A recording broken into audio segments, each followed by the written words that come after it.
And last but not least, are your customer expectations exceeded by the experience you're providing? In fact, many of us don't even know what the experience is. So that's probably a good starting point. Targeting. I think we spoke a little bit about that already in the previous presentations, but what ING Direct does is they target low-maintenance customers, and they leave the unprofitable customers, the high-maintenance customers, to the other banks.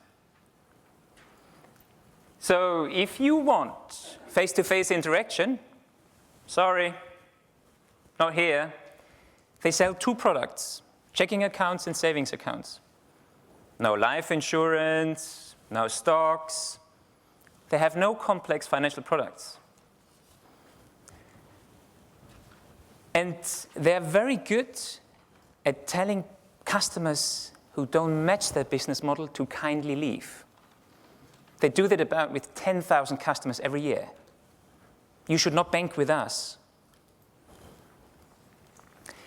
Very crucial for a service provider. To be good at one thing, you have to be really bad at a lot of other things. This is very hard for Pharma to do, very hard, because we want to be good for everyone, with everything. Do bees use targeting? Of course they do, very effectively. So if you think that's a study, in the middle you see a hive and 2 nectar sources. One right, one left. At the morning, they're empty, okay, there's only 1 bee on the other side and none at the others. Then you start putting a very profitable customer on one side. In this case, it's a nectar source that contains a lot of sugar, 2.50 millimoles. And on the other side, it's a lower content. And you see most of the bees fly to the profitable customer. If you swap the thing around, surprise, surprise, they recognize within an hour, basically all the bees are on the other side. So what do you think will happen if we move that hive now closer to the nectar source with a lower sugar content? Any ideas? Will they still fly to the nectar source with a higher sugar content?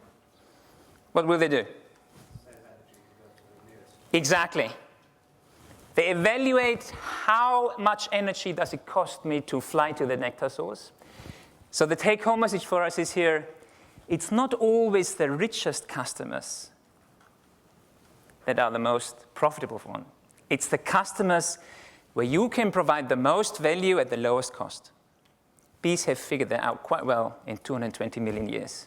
It took them a while. The good thing is that it doesn't take us that long. We can learn from them.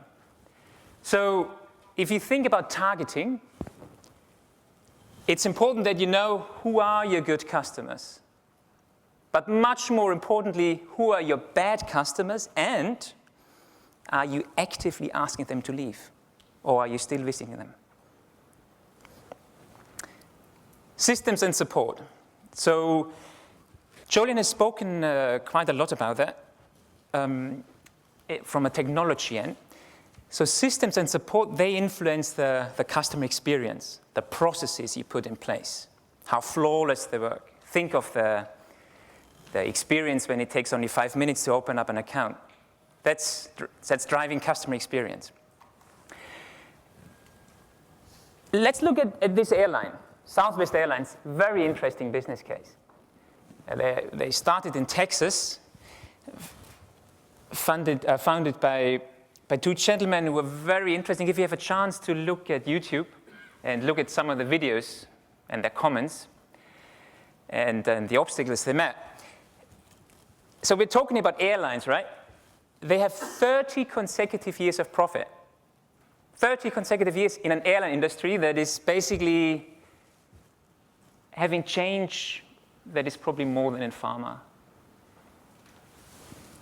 And very interesting to see, they're always amongst the top 5 employers to be the best place to work, ever since they competed in their content. So how are they using systems and support processes, CRM systems to drive customer experience? So now, let's do a little bit of an energizer. That's how I think how they call it, right? So could please everyone get up who has ever lost their luggage on a plane? Okay, great, thank you. You can sit down, excellent. So think about that. You're on this Southwest Airlines flight. This lady who's loading the bag, she's got a handheld device, and she's scanning in the bag. And she sees the owner of that bag is in that plane, and she has lost her luggage in the last flight. So this person will go up in the plane and will say, "Madam, I've just personally loaded your bag onto this plane. Now see what kind of customer experience that is. Imagine when it happened to you last time when you lost your bag, how that will feel." Very simple, but very powerful. This employee, very happy, because she has been set up for success with technology. You don't need a professor down there loading the bags, right? She's a very simple person. She's delivering first-class service, first-class customer experience. And that's what's making this place a good place to work, and this is what's making this company profitable for 30 years in a row. Do bees have CRM systems? Well, of course they do. How on earth would you actually perform a task like this? Within an hour, identifying profitability of the customer, location, communicating it to 40,000 individuals. It's amazing, huh? So the way they do it is, well, you all heard about the waggle dance, right? So yesterday in speakers training, I thought we shouldn't do that, but in this case, it's probably appropriate.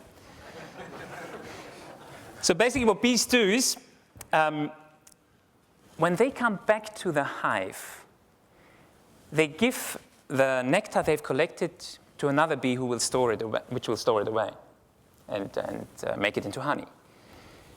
So another question is, who do you think makes the decision whether a customer is profitable or not? Is it headquarters? Basically, is it the bee that's collecting all the nectar coming in?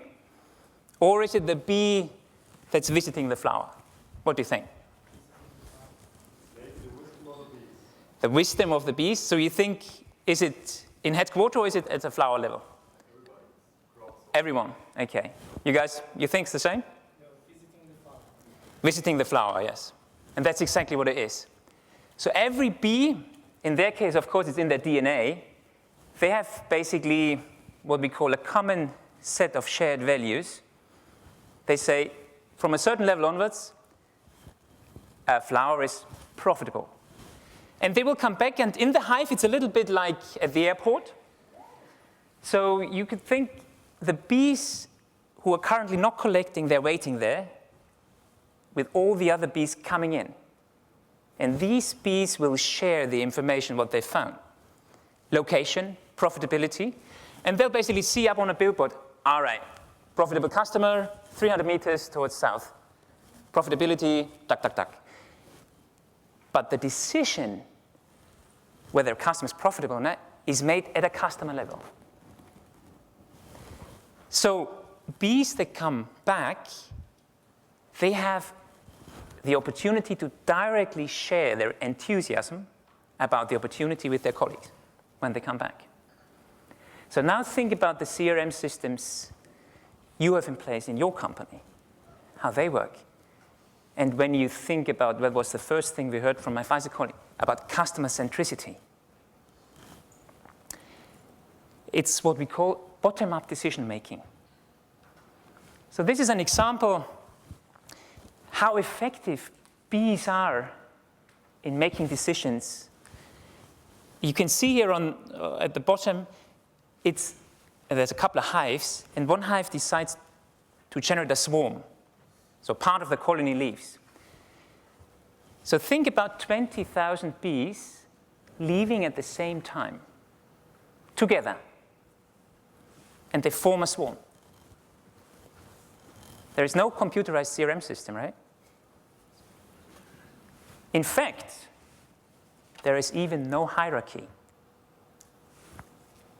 There is no one There's not a singular person. It's not the queen bee who would say, today we are going to swarm at 3:30. Meet me at the entry. So if you look at organization and structure and decision-making process, so that's probably pretty much all of us will have the example on the left-hand side. It's what we call a trickle-down system. Someone has a big idea,